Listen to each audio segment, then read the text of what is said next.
Autoline Daily is brought to you by Bridgestone, passion for excellence.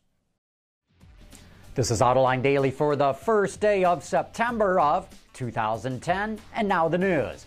Hyundai says that the Sonata is the most shopped vehicle in the American market, and it could sell more if it could make more. So now it's moving the Santa Fe CUV out of its assembly plant in Alabama and into Kia's plant in Georgia. The Associated Press reports that this could free up Hyundai to make 100,000 more Sonatas a year in Alabama. Toyota Camry and Honda Accord, you better watch out. They're coming after you. And it's not just with the Sonata. Yesterday I was not here for the show because I was out test driving the new Kia Optima, which shares the same platform and powertrain as the Sonata. But wow, what a good-looking car.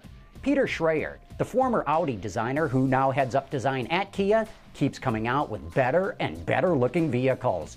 The Optima actually looks more sophisticated than the Sonata, at least to my eye it does. It's definitely a sportier design. Inside, the center console is canted towards the driver to give it a true cockpit feel, giving it more of a performance flair. It'll go on sale in the American market at the end of the year, shortly followed by a turbo and then followed by a hybrid model. We'll have more on the Optima in the coming days. In related news, Bloomberg reports that Hyundai Kia are shooting for a 15% share of the global automotive industry by 2020. If they can hit that, the Korean automaker would likely be the third largest car company in the world behind Toyota and Volkswagen. May sound a little far-fetched, but I would not bet against them. Maybach has been a disaster for Daimler. Sales have fallen to only 300 units a year, which means they are taking a financial bath selling these super expensive cars. It's been rumored that the brand will be discontinued, but a report from Automobile says that Maybach will allegedly offer 5 different models, including a long wheelbase convertible and possibly even a hybrid. You know, I gotta hand it to the Germans. They never give up, not even in the face of disaster. Just look at the Smart, which is now a decade-old disaster that should have been Oldsmobiled years ago. In related news, Bloomberg reports that Wolfgang Bernhard has taken control of the Mercedes-Benz car division. Its former head, Rainer Schmuckle, has left the automaker by what they're calling mutual agreement. Et tu, Brute? Hey, back to Hyundai. Looks like it started another trend. According to a post on GMinsidernews.com, the next generation Chevrolet Malibu will only offer 4-cylinder engines, just like the Sonata. Of course, that's an obvious move and one that the rest of the industry has to follow, and it all has to do with the corporate average fuel economy standards. And now back to GM. It announced pricing for the CNG option in its full-size vans, and the numbers are surprising. The CNG version of the Chevy Express and GMC Savana will tack on another $16,000 on top of the base price. The vans go on sale this fall. Base price, $26,000. CNG price, $42,000. You know, saving the environment doesn't come cheap. And in other GM news, the company unveiled the Volt in China yesterday, but with a Chinese name. Gasgoo reports that the Chinese version of the Volt will be known as the Wolanda. Wolanda. If you want to be successful selling cars in China, you gotta give them Chinese names. But that's not the biggest problem facing the Volt. Imported plug-in and electric vehicles may not get subsidies from the Chinese government, so GM may have to end up heavily subsidizing the car. And speaking of China, for the last few months we've been reporting that car sales are slowing down in the country, but that wasn't the case in August.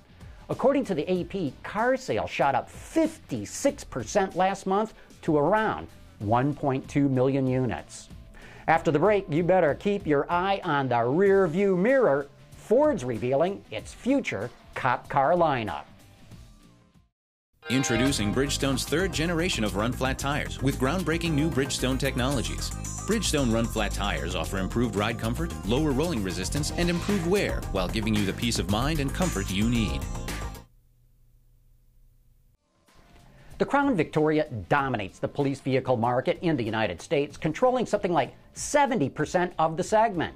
But strong competition from Dodge, Chevrolet, and Carbon Motors is forcing Ford to step up its game. Autoline Daily correspondent Craig Cole was on the ground at a press conference last week, and here is the latest from Dearborn. The last Crown Vic is scheduled to roll off the line late next year, and the company's redesigned Taurus is set to take over police duty. Ford claims it's ready for anything departments can throw at it, and it should be. It's heavily modified compared to what you can pick up from your local dealer. You have to have unique cooling systems, braking systems, suspensions, because they're going to be taking 8-inch curves at 40 miles an hour. So all of a sudden everything has to become very robust. Most of the time when that means robust, that means that you actually have a unique component or part in there. So the platform is just the starting point, and the reason why it's so valuable for Ford to use one platform is because we're able to manufacture amongst other vehicles in an assembly plant. So there comes efficiencies with that.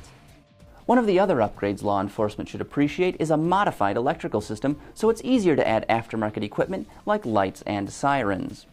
The standard engine is a 3.5-liter V6 with TIVCT. That stands for Twin Independent Variable Camshaft Timing, and it delivers 280 horsepower, 30 more than the Vicky's V8 with 20% better fuel economy. An EcoBoost 6 is also available, as is all-wheel drive. Demonstrating the new car's superiority, Ford took us for back-to-back test rides around its Dearborn track to compare the handling. While it's hard to tell from the rear seat how a car drives, the Taurus had noticeably less body roll and it felt a lot more planted. But the Taurus is only half of Ford's police Interceptor story. And many of our customers also wanted greater choice in drive configurations, in powertrains, and also fuel economy ratings.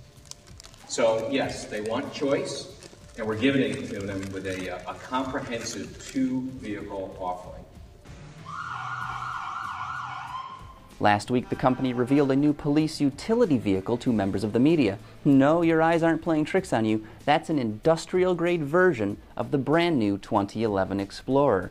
For the first time in a long time, law enforcement has dibs on the latest and greatest from Ford. That means they get sync, soft materials on the dashboard and doors, plus all the ruggedness of a Crown Vic. At least according to engineers.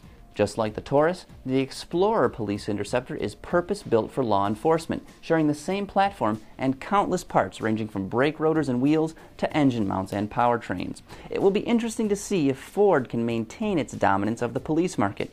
Will departments flock to the new front-drive-based Taurus and Explorer models like they had to the Crown Victoria?